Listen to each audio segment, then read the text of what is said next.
जुन्या साड्यांपासून वेगवेगळ्या वस्तू कशा बनवायच्या आणि अपसायकल करणं हे पर्यावरणाच्या दृष्टीने कसं महत्वाचं आहे हे बघत आहोत. त्याचा हा दुसरा भाग. आता आपण बघणार आहोत की ह्या साड्यांपासून वेगवेगळ्या प्रकारच्या बॅग्स आपल्याला बनवता येतात.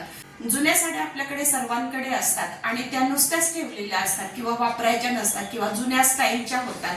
तर त्याच्यापासून आपल्याला छोट्या पर्सेस बनवता येतात, म्हणजे ज्याला हँडबॅग आपण म्हणतो बघा, मी दाखवलेलं आहे, किंवा टोट बॅग एक आपल्याला बनवता येते. अशा छोट्या छोट्या पर्सेस ज्या आहेत, ज्या आपण शोल्डर बॅग म्हणतो, तशा टाईपच्या बॅग्स आपल्याला त्याच्या बनवता येतात. साडीचं कापड हे खूप चिवट असतं, त्याच्यामुळे ते खूप वर्षानुवर्ष टिकत असतात.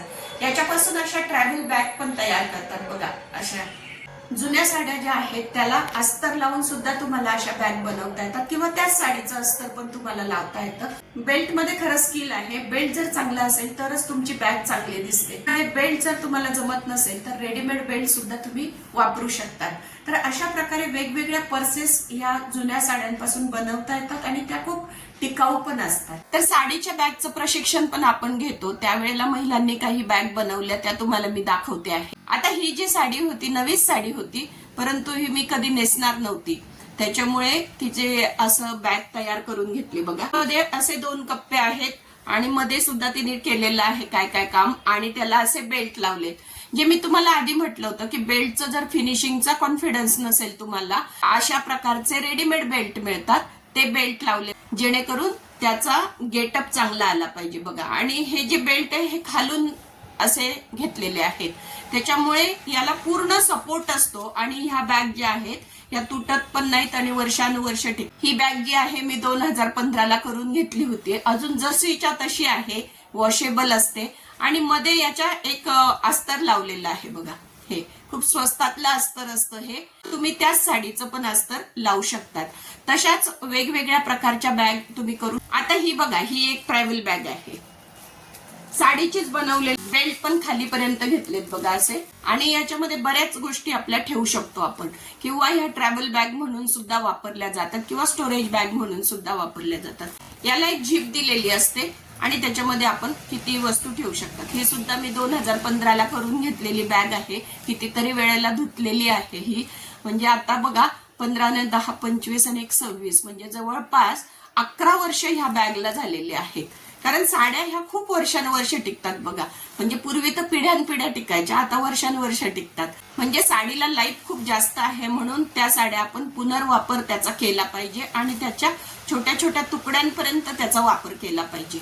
ही साडी वापरलेली आहे, फक्त इस्त्री करताना एकदा जळाली होती ती, त्याच्यामुळे त्याची अशी बॅग तयार केलेली आहे. आणि विशेष म्हणजे याचं फक्त ट्रेनिंग घ्यावं लागतं आणि मग तुम्ही कितीही बॅग तयार करू शकता. याला काही शिक्षणाची अट नाही किंवा वयाची सुद्धा अट नाहीये. अशा धर्तीवर आम्ही काही प्रोजेक्ट महिलांसाठी करतो. आता एक बॅग बघा. तर ही जी बॅग आहे ही सुद्धा साडीपासूनच बनवलेली आहे. म्हणजे त्यावेळेला एक सिरियल चालू होती, खुलता कळी खुलेना, तर त्यामध्ये एका हिरोईननी ही बॅग घेतलेली होती आणि त्याप्रमाणे त्या महिलेने एका अशी बॅग शिवली आणि त्या बॅगला खूप जास्त रिस्पॉन्स आला. म्हणजे त्यावेळेला ती सिरियल चालू होती आणि ती बॅग फेमस झालेली होती. त्यामुळे म्हणजे असं सुद्धा तुम्हाला मार्केटिंग करता येईल. तर असे तिने रेडीमेड बेल्ट वापरलेले आहेत आणि इथे काही थोड्याशा गोष्टी तिने लावलेल्या आहेत, तर त्याच्यामुळे बॅग जी आहे ती सुशोभित दिसते.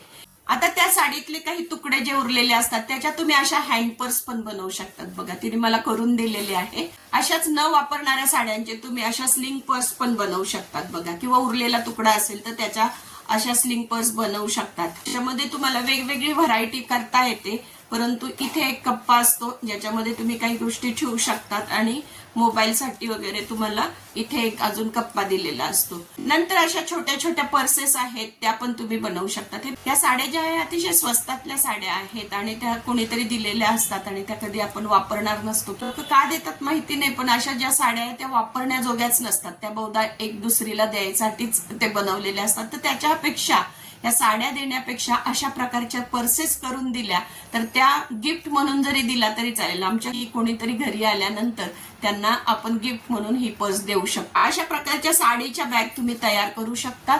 ग्रामीण भागातल्या महिलांनी केलेल्या आहेत, त्याच्यामुळे त्याचं फार कलर कॉम्बिनेशनचा विषय नाहीये. आहे त्या साड्यांमध्ये थोड्याशा ऍक्सेसरीज मध्ये तयार केलेल्या ह्या बॅग आहे, पण याची युटिलिटी खूप चांगली आहे. म्हणजे उपयोग त्याचा खूप चांगला आहे. म्हणजे 10-11 वर्ष 12 वर्ष जर ह्या बॅग जशाच्या तशा राहत असतील तर अजून काय पाहिजे.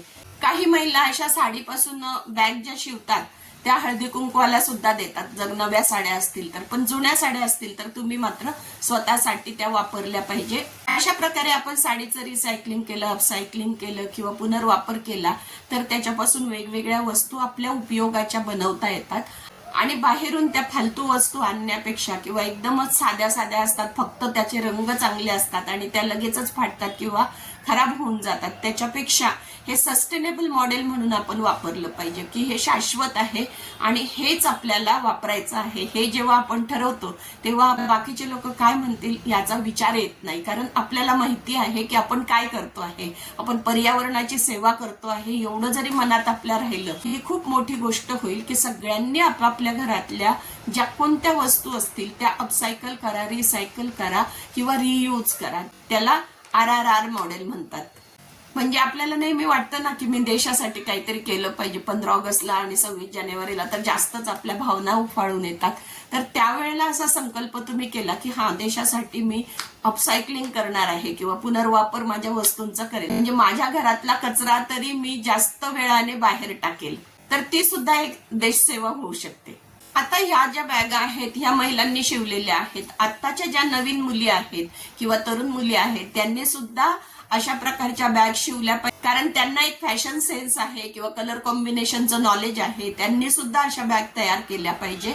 आणि त्याचे बेल्ट जे आहेत ते मी सांगितल्याप्रमाणे, जर समजा तुमच्याकडे दुसरे नसतील किंवा तुम्हाला त्या बॅगला मॅचिंग करायचे असतील तर त्या बेल्टवर कापड लावून शिवण्याची पद्धत आहे, तर ती सुद्धा प्रशिक्षणात तुम्हाला सांगितली जाते, जेणेकरून तुम्हाला अट्रॅक्टिव्ह आणि फॅशनेबल बॅग ज्या आहेत त्या तयार करता येतात आणि तुम्ही त्या बाहेर पण नेऊ शकतात, विक्री सुद्धा करू शकतात. म्हणजे नव्या साड्या जर असतील किंवा सर्व्हिसेस मध्ये पण हा बिझनेस जातो. 2 प्रकारचे बिझनेस असतात ना, मॅन्युफॅक्चरिंग आणि सर्व्हिसेस.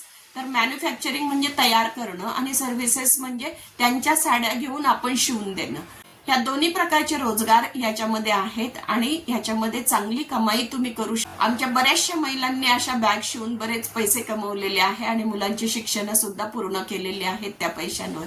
त्याच्यामुळे मला माहिती आहे की याच्यामध्ये नक्की एक रोजगार आहे. त्याचं फक्त प्रशिक्षण घेतलं पाहिजे. बारकावे जे आहेत ते प्रशिक्षणात शिकवले जातात. ऑनलाईन प्रशिक्षण आता खूप चांगली तुम्हाला संधी आहे. ज्याला करायचं असेल त्याने कॉमेंटमध्ये नक्की लिहा. तर अशा छोट्या बॅग आहे, छोट्या पर्सेस आहे, हँड पर्सेस ज्याला म्हणतो आपण, क्लचेस तयार करता येतात किंवा साडीचा जर कुठला एखादा पार्ट चांगला असेल किंवा बॉर्डर चांगले असतील तर त्या बॉर्डरच्या आपल्याला पिशव्या तयार करता येतात किंवा त्या साडीचा जो अट्रॅक्टिव्ह भाग आहे तो घेऊन त्याच्या आजूबाजू वेगळ्या रंगाचं आपण कापड घेऊन सुद्धा आपण कॉम्बिनेशनने अशा बॅग तयार करता येतात. म्हणजे साडीच्या कपड्याची फ्रिल तयार करून सुद्धा अशा झोला बॅग सारख्या त्या तयार होतात. आम्ही याचे ऑनलाईन ट्रेनिंग सुद्धा घेतो बॅग मेकिंगचे आणि साडींपासूनच सगळ्या बॅग शिकवतो त्याच्यामध्ये. आणि नंतर तुम्ही वेगवेगळ्या कापडाच्या करू शकता. खूप सुरेख, म्हणजे ह्या ज्या बॅग आहेत ह्या खूप वर्षानुवर्ष टिकतात आणि त्याचं मेन म्हणजे काय आहे की युटिलिटी, म्हणजे त्याचा उपयोग हा खूप चांगला होतो. जुने कपडे तुम्हाला ठेवता येतात किंवा तुम्हाला एक्स्ट्राचे जे कपडे आहेत ते पण ठेवता येतात. कसा वाटला तुम्हाला व्हिडिओ नक्की सांगा, कॉमेंट करा, लाईक करा आणि आपल्या सत्कर्म चॅनलला सबस्क्राईब करा. धन्यवाद.